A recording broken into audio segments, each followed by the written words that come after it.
Hello friends, welcome back to part 4 of my 2022 Q3 forecast review series.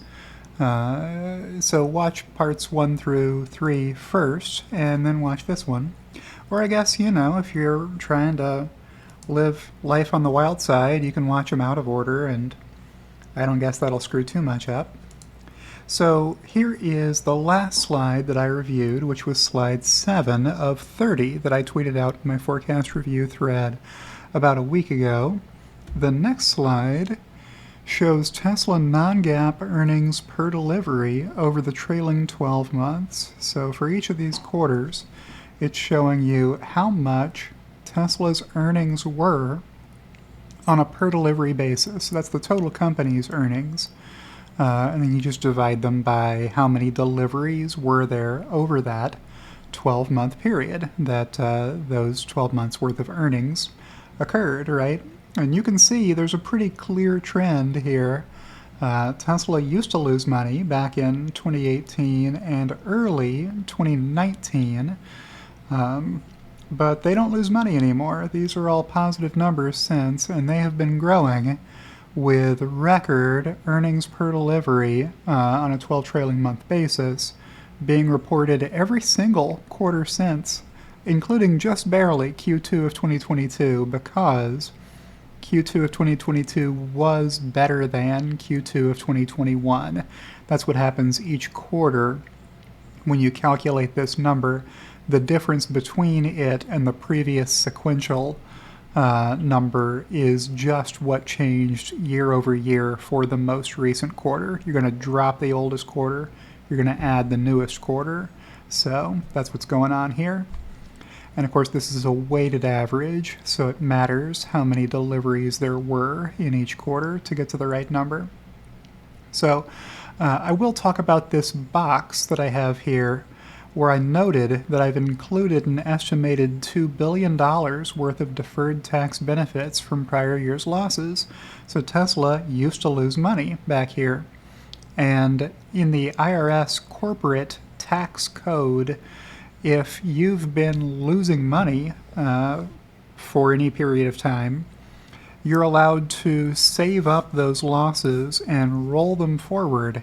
And then at whatever point in the future, you and your auditors agree that you are more likely than not to be able to use all of that benefit from prior year's losses, you're allowed to claim 80% of that amount that you've saved up against your tax obligation in that year. And then the remaining 20% you can claim in the following tax year. So I'm forecasting that Tesla will take that benefit in Q4 of 2022, 80% of it, and the remaining 20% in Q1 of 2023. So that's what I'm noting here. If Tesla doesn't take that benefit, then these numbers will be smaller. Now, it's just a forecast. Whatever you forecast, it will be wrong. That is the first rule of forecasting, but I think this is a pretty decent forecast for what's going to happen. And on the following slide, I am making a little tongue-in-cheek excluding regulatory credits version of the same chart. What's going on here? Well, back in 2018 and 2019, the war cry from Tesla Q, which is the organization of Tesla haters and short sellers and trolls on Twitter and Seeking Alpha and elsewhere, Reddit, wherever Tesla haters can be found.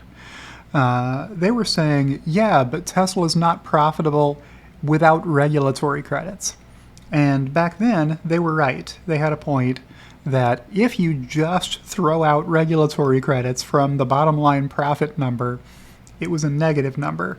Now, what's wrong with doing that? Well, for starters, it's not a real accounting metric. There's no such thing as take your bottom line profits and then subtract the most profitable kind of revenue from that. That's not a real thing, because if it were, a lot of companies would be negative if you excluded their most profitable kind of revenue, right? Think about it. It doesn't really make any sense. If you looked at sales of, if you looked at the earnings for the company that owns Pizza Hut, Taco Bell, and KFC, and you threw out, I guess, pizza sales would be the most profitable kind of revenue that company makes. It would be a negative number, right? But that's not a legitimate way of doing accounting.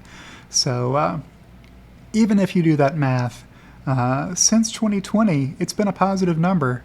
And what you're seeing here is the same trend on either chart. I'll rock back to that prior chart and then forward again, and you can see the bars don't get very much shorter when you exclude regulatory credits, because regulatory credits are a very small piece of Tesla's total earnings. So that's this slide. Probably this makes a good video all by itself, and then I'll talk about production and deliveries on part 5 of this review series. But if you've enjoyed today's video, click the like button. It's free to click the like button, by the way.